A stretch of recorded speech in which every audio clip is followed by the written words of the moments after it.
Vibrational Revelations, United Nations episode. All right, so United Nations 3 years ago, the frequency was 75, okay? We did measure philanthropy, it was 50.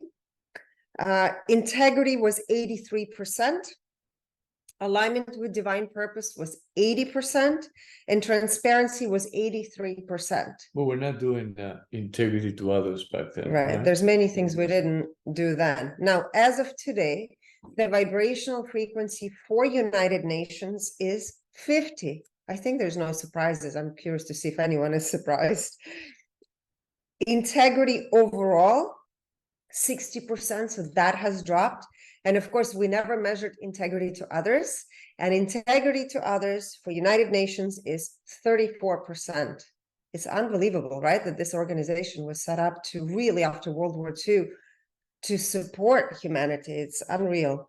All right, alignment, let's see. No, transparency was 83% as of today. It is overall 52%. So again, there is a big drop. We tested service to self. Service to self is 50, which before philanthropy, as I said, was 50. Service to others, also 50, again, with this intent to manipulate. We did test compassion to others because we have not tested the compassion to others before. And as of today, compassion to others is 36%. So no surprise there. And alignment. It's difficult to feel compassion to others when you're emotionally blocked. This is collective, right? Or disconnected, right? Okay.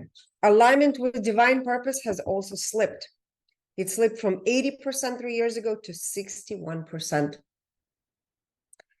Okay, so again, the United Nations frequency went down from 75 3 years ago to 50.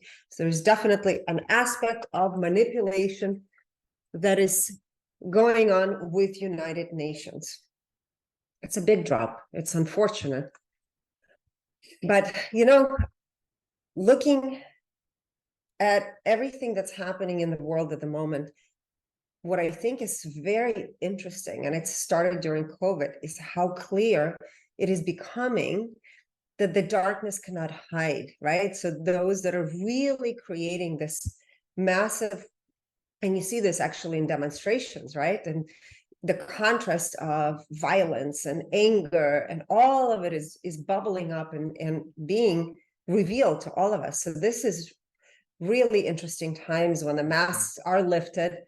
It's becoming clearer and clearer where everyone stands. And I think it's a beautiful thing actually to have these things that are becoming more and more clear. And then you get surprises here and there, right? People that you would think would not stand up for the right thing are actually surprising and standing up for the light. Like someone pointed out, is fundamentally dangerous, or a dangerous organization. United Nations seems to be energetically, if one is not aligned with their intention, right? Yeah, compassion to others at 36%. That's quite low, especially for an organization that is here, so to say, to keep peace and speak on behalf of humanity. It's very interesting. They are supporting humanity, humanity's aligning with the frequency that they are emitting, right? Oh, the 50s, yeah. Mm-hmm. All right, and this is why you're seeing in United Nations the support right now that is becoming extremely clear. All right, so the first person we're going to start with will be António Manuel de Oliveira Guterres. Yes. António Manuel de Oliveira Guterres, well, actually I feel it's Gutierrez, but no, Guterres. It's a little different. He's European Portuguese, a politician and diplomat, right? And since 2017, he has served as Secretary General of the United Nations, the 9th person to hold this title. As a member of the Portuguese Socialist Party, Guterres served as Prime Minister of Portugal from 1995 to 2002. I see. And was elected prime minister in 1995, right? And announced his resignation in 2022. So that's how he exited, actually, after his party was defeated in 2001,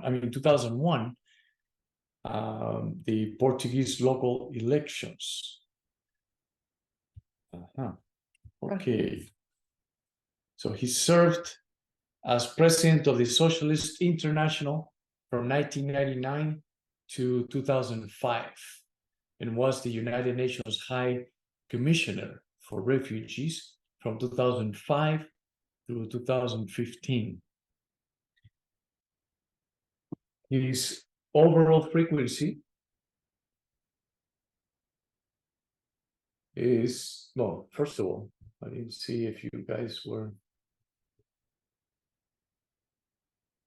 Yes, you were sharing your intuitive insights. We're just covered with our notes. Very good. Yeah, interesting. I just revealed that we're not doing this with memory or by memory. So overall frequency for António Manuel de Oliveira Guterres is 200. Incarnated at the frequency of 200 and was born at the frequency of 100. Now, when it comes to health, activates the filter of worry, fear at 100. Connection to mind, 175. Connection to body, 200. Connection to soul, 50. Finances, 250. Creativity, 175. Relationships, 30. Relationship to self, 55. And relationship to others, 30. You know, just to interrupt you, there's an interesting pattern that you will see unfolding, that we always bring mirrors, you can say, or pull energies into our life. And this is a great example of somebody who represents United Nations, but there's these frequencies that are so much aligned with United Nations. So even though he has a 200 frequency, there's definitely a 50 in his chart. You see 55, 30. So this is a great example of somebody, even though their overall frequency is 200, how the unprocessed aspects in this person's life is literally a vibrational match to the United Nations. Mm-hmm. Personal growth, 200. Philanthropy, 100. Service to self, 200. Service to others, 55. Intuition, 200. Clairaudience, 100. Clairsentience, 200. Clairvoyance, 200. And claircognizance, 175. Under the intelligence aspect, he has IQ at 200, EQ 55, SQ 250, and AQ 100. Now, in the joy, 94%, in the ego, 100%, and 96% of that is a superior version of the ego. In the now, 80%, self-awareness, 72%, clarity, 80%. Integrity, 44%. Integrity to self, 96%. Integrity to others, 17%, 17. Alignment with divine purpose, 88%. Alignment with personal purpose, 100%. And that's more than likely what is, in this case, taking the indie joy at 94%, right? And also he's well aware of what he's currently experiencing currently. And he is, I mean, about 80% in the present moment, 80% clarity. Now, compassion, 74%. Compassion to others, 54%. Empathy, 74%. Energy purity, 87%. And when it comes to dimensions, we measure how much time the person is experiencing the fifth dimension. And in his case is 0%. This is an old paradigm.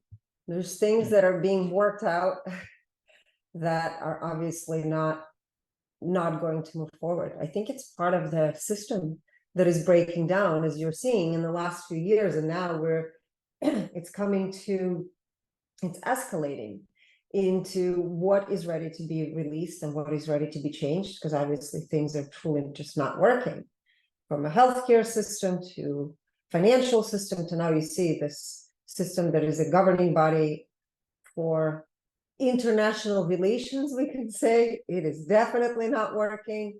So now we're going to look into Barbara Woodward. I would say that all systems, Mm-hmm. they were never meant to work perfectly, right? They were made by people. They're not perfect.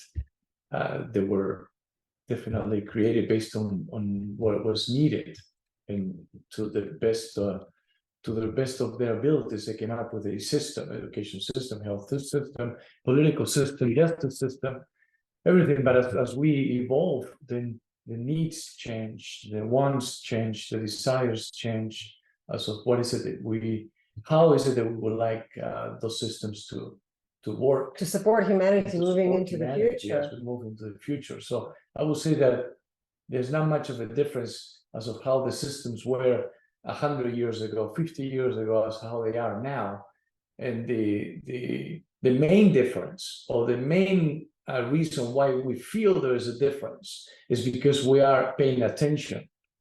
Yeah, Right? We're paying up. attention, and we're waking up, and we have more awareness, and therefore we can discern a lot better to what is it that aligns with what we are wanting to, desiring to experience.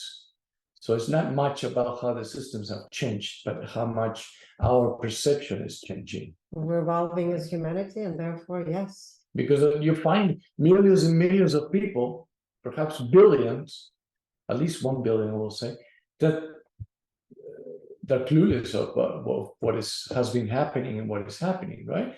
But let's not take it as if someone is doing it to us. Let's not take it as that the system is rigged and the system is horrible and the system is out to get us, because we are part of that creation as well, right? It is a collective thought, or thinking process that somehow, one way or another, birthed different systems. And it is more about so to look at it as be able to compare it now from a deeper level, from a higher perspective, since we have the ability to access these tools that helps us to have or gain more clarity, right? So how is it that we can really come up with better solutions, or how is it that we can adjust it without activating more resistance?